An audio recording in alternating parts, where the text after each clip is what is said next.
This is the port of Turku, one of the main cargo hubs in Finland. In February 1946, a ship called Heracles arrived here from Rio de Janeiro.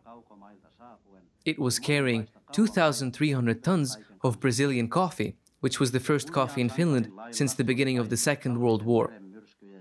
This was an important moment for many people because it showed that things in Finland were changing for the better. Welcoming the coffee were several ministers, the Brazilian ambassador, and a crowd of local citizens.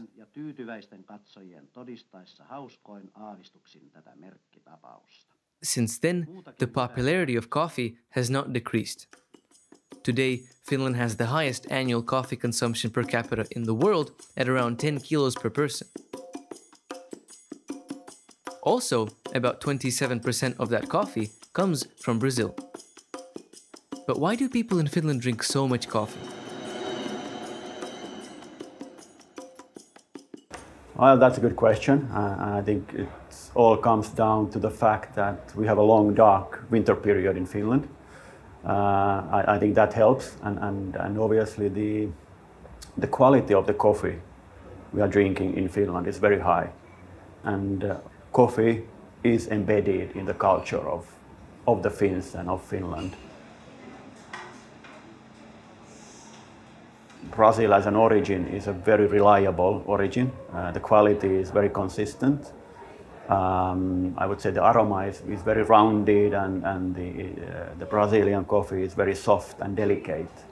So I think that really matches with the taste preferences of the Finns. So Brazil definitely has an important role in the Finnish coffee culture. The biggest threat for coffee and the future of coffee is the climate change. But there's still a lot we can do. Asking questions about the origin of coffee and demanding sustainable coffees and demanding the roasteries to actively take actions against climate change. I think those are the topics which a consumer can do.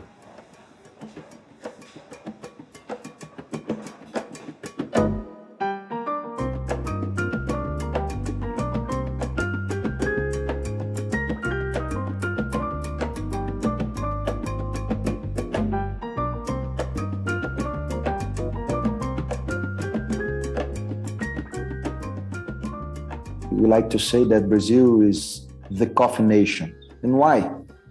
If you consider the state of Minas Gerais, which is the state that harvests around 45% of the Brazilian coffees, just the state of Minas Gerais is the size of the France.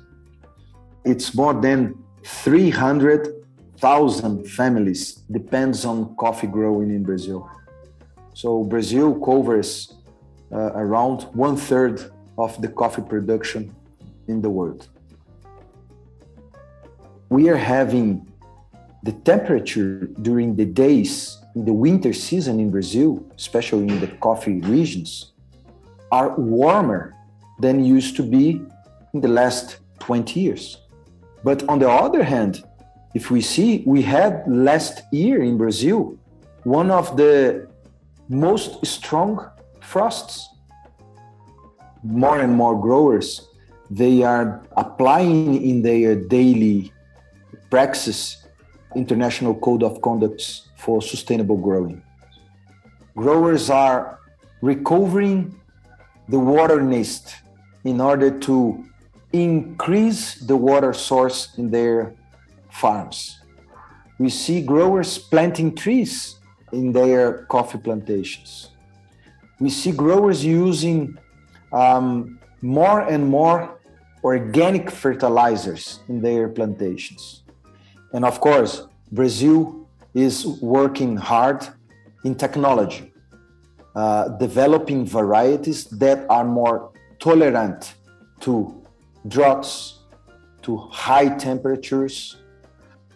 So this is just an example that it's happening nowadays in Brazil.